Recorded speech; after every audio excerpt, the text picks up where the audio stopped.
Hi, I'm Dallas Barnes from Severn, North Carolina. I've been knowing Ed Colburn since almost 40 years ago.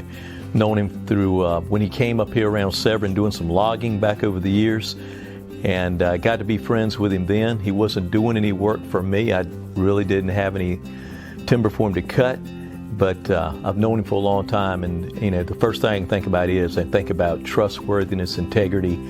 He understands the timber market, having been on it from a logging perspective, having been involved with a sawmill years ago.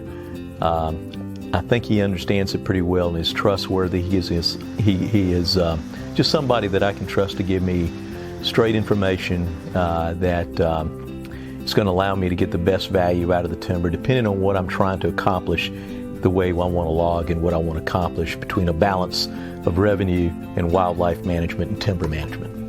And I think what he brings besides integrity is his understanding from just forestry all the way through to the sawmill side.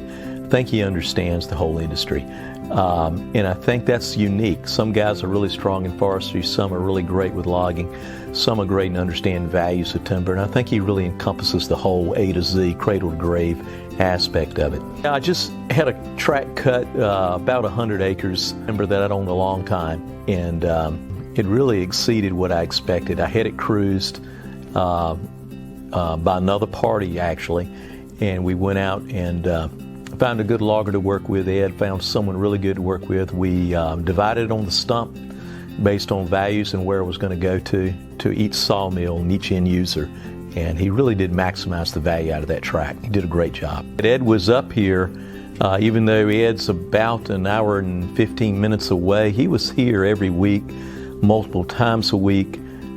We would go out and drive out and meet with a logger. We knew him. Ed was looking at what was on the stump to make sure that the right trees were going to the right sawmill, that things weren't being slipped in one pile or the other. I mean, he did a good job of managing that to maximize the value. Continues to follow up to this day, even regarding forestation.